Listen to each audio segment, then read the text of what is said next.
Hey everyone, this is Elias from RevMatch Media. We're here in Miami, Florida, visiting Yaril at Yaril's Customs.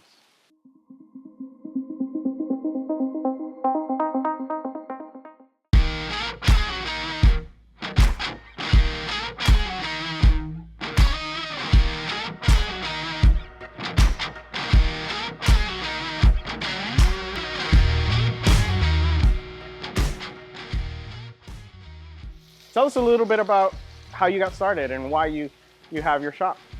Well, I got started in cars because of my grandpa, my godfather, my dad. They, were all born in Cuba, lived in Cuba, and they all tinkered with old cars because that's what was available. So when they moved to the States, some of them opened shop and made little mechanic shops. And as a kid, I used to go there in the summer. And I liked the hands-on, the mechanics of cars, and it always stuck with me. So when I got older, it was just kind of like the natural thing for me to open up a little shop too. Cool. So it's funny because we've actually kind of known each other, but not known each other for some time. So Yaril is actually my brother's friend from high school, middle school? From middle school and high school. From middle school and high school. I remember my brother being significantly older than me. I mean, no offense. But I remember your first car, which actually was one of your first cars, I guess, which is something that really inspired me and was a car that I was like, wow, this is something that's pretty cool and I like. What car was that? A 98 GTi. Ah. Right? And yeah, it was. Yeah, it was a GTI. So he had a red GTI. So that was a crash car that you rebuilt, didn't you? Yeah. Okay. Yeah. And it had a little bit more of a special thing other than just it being a regular GTI. Did it Yeah, have like 20th anniversary or? No. It had a driver's edition. Driver's edition. Yeah. And it was obviously lowered on coilovers, some wheels, and a lot of European spec parts and stuff. So it was kind of like an introduction to customizing cars for me. Cool. With a lot of bolt-on stuff. So. Yeah, and then funny thing is we just kind of came across each other again when we were both attending architecture school. You were already kind of upper class and I was just getting started, and I remember seeing your Squareback just getting parked in the garage, in the parking lot, and literally everyone from our class goes running to see on the glass and see his car, and of course he airs out the car as he parks, and everyone was just amazed. It's a beautiful car. I mean, it's one of my favorites. What's going through your mind as you're building one of these projects? Well, like you mentioned earlier with architecture, I worked in architecture for a while, and one of the main things that I wasn't satisfied with architecture is the lack of hands-on. You do the plans, you draw everything, and you give it to somebody else to build it for you. And then at the end, you kind of still take credit for it, So what I like about this stuff is that I get to have an idea and I execute it, like me personally with my hands, So I'm always trying to find solutions, fix the problem, or find a new way to do something. So it's constantly creativity and challenging. So that's kind of like what goes through my mind when I'm building something. Like, what can I do to make this better, or look cooler, or work better? Has there ever been like a car that a customer brings in pieces and you're just wondering how can I put this together, or what's going through your head when someone brings in pieces of a car and you're wondering, what am I gonna do? Yeah, I mean, the problem with those cars is that sometimes they're not worth restoring. Unless it's a really valuable car. But yeah, I've had customers that bring me cars in half. Like convertibles, they're very easy to be in two halves because once you take the doors off, the only thing holding them is a little piece of rocker and a floor pan. And if your rockers are rusted and your floor pan is rusted, you have two halves. Such was the case with one of the cars I built. And it's a challenge, but it's a puzzle. So you start fitting the pieces together, and you start finding the dimensions and the shapes, and you get it back together, and it's a lot more satisfying to say this car was in two halves and now it's driving down the street. So it's a challenge, but sometimes it's worth it. And so you also have another famous car that has been on television. Tell us a little bit about that one. Misloved which I think now it's named Quintana. And out of all people, I get a call on a Sunday afternoon from a guy named Billy, not realizing at that moment who Billy was. Yeah. And then the next day he calls me again and drops his last name, which struck a chord because, you know, how many... No pun intended. Yeah. How many Billy Gibbons yeah. are there? And long story short, he was touring, made it to West Palm Beach and said, hey, come on up with the car. I want to see it in person. If I dig it, we'll make a deal. And if not, at least you get to enjoy my concert for free. Yeah. So we did. Win-win situation. Win-win. And sure enough, he bought the car off of me, shipped it to California, and so far it's been in his music videos. It made it to Conan O'Brien. I mean, That's awesome. it's just been surreal for me. You know, a small shop in Hialeah, starting off in my backyard, having a guy like Billy Gibbons buying a car off of me. I just would have never even thought that far. That's awesome. So you bring up a good point. You mentioned that you started off the car and you thought you were done, but it just continued to develop and more. Is a car ever finished? Absolutely. Yes. Oh, okay. Yes. That's not the usual of... Yeah, I know. Everybody says no, but I'm going to say yes. Yes, a car can be finished. When is it finished? It's finished when it's working properly, driving down the road, and you're happy with the way it looks. There's always things that could be done to it, but that doesn't mean it's not finished. Okay? It's just like a house. You could be done with your house, and then the AC breaks. You take care of it, but your house is done. So it's kind of the same thing with cars. They require maintenance, and there's always upgrades you want to do, but they're not required. So there is an end goal on how to finish a car, in my point of view. And, you know, once I reach that goal and I'm enjoying the car, I'm satisfied. Now maybe a new product comes out and I want to try it, so I'll incorporate it back into this car. Yeah. That's actually a first, you know, hearing that out. I was expecting the usual answer of, you know, hey, your car's never done, but again, this isn't a usual shop, guys. This is definitely some great work. Well, let's take a look and see what we have in the shop. Cool, man. Absolutely. Yeah. Starting off with the Buick, what state was it in when you got it? This car was actually in really good condition. It was a Kansas car. It was really dry, and it was all original, which is the best way to buy a car because then there's no surprises. So what you see is what you're getting. Yeah.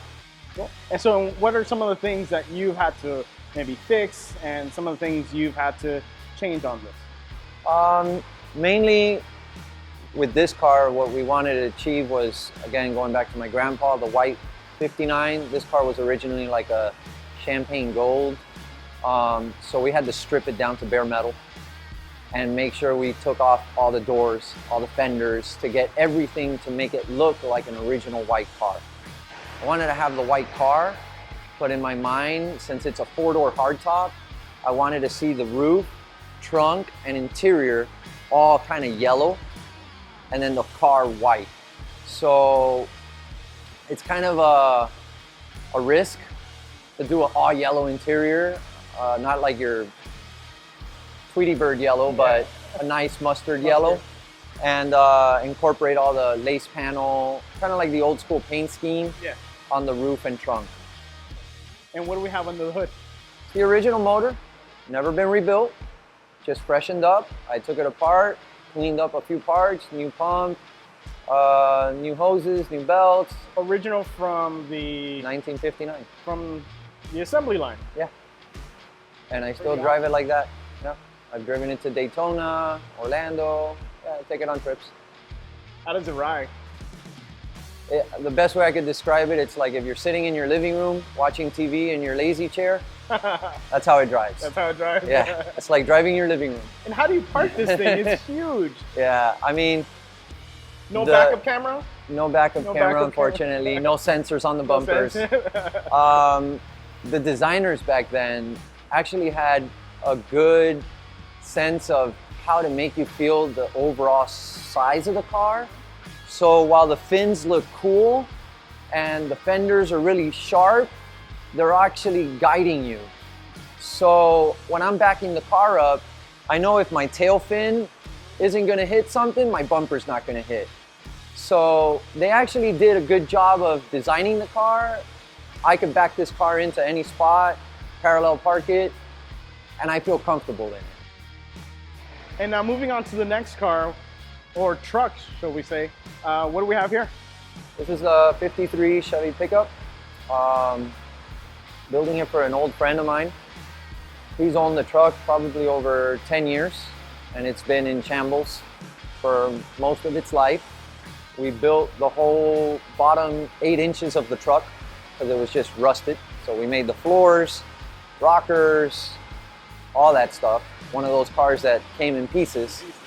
Probably not worth the effort, but because he owned it for so long, he wanted to see it through.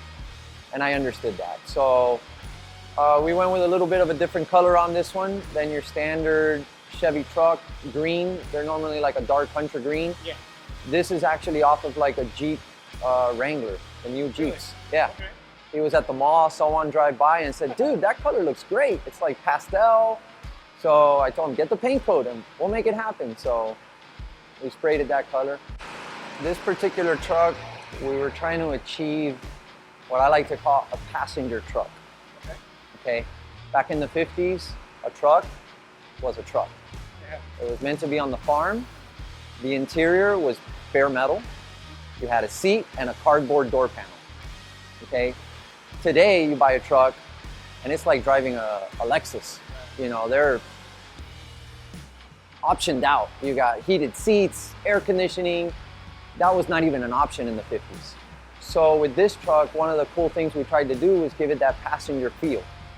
To do that, we took the dashboard from a 51 Chevy car and grafted it onto the truck. And then we made full door panels, fully upholstered. We made the seat lower and more comfortable. We put a steering wheel out of a Buick. We added power windows, we added air conditioning. So we made the truck feel like a modern day version of a, you know, passenger truck. And what do we have under the hood for this one? This one's got a 327. It's a original small block Chevy from the 60s. A couple of the upgrades are dual carburetors, a nice March pulley system on the front end, and you know, we like to try to keep things clean, so we hide as many wires as possible, and we paint the motor the same color as the car, and polish out some of the details on it and stuff. Yeah. And what suspension is this running? This has also got the AccuAir suspension, the E-Level. We love using that system. It's just been proven. We've been using it for over 10 years. It's a no-brainer, you know. When you're talking air ride, I've been doing air ride for over 10 years, and we used to deal with gauges and brass fittings. Those days are long gone, at least for me. These kids have it easy these days, right? Yeah, they do. So now everything is just kind of plug and play. It just works. They have ride monitors. So there's little sensors detecting your ride height, so you're not guessing. So there's a little ECU that's taking care of that for you.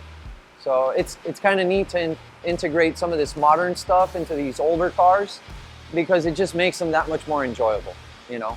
And that's great, because I know a lot of people, they love to see these classic cars and these classic trucks, and they don't realize that some of them may not be up to today's standards of comfort. Correct. So the fact that you're adding these creature comforts, so to speak, is definitely a huge plus to make sure that the customer not just loves the way that the car looks or the truck looks, but also the way that the car drives. So Yaril, here we have another Chevy truck. I see there's a little bit of a difference under the hood compared to the other one.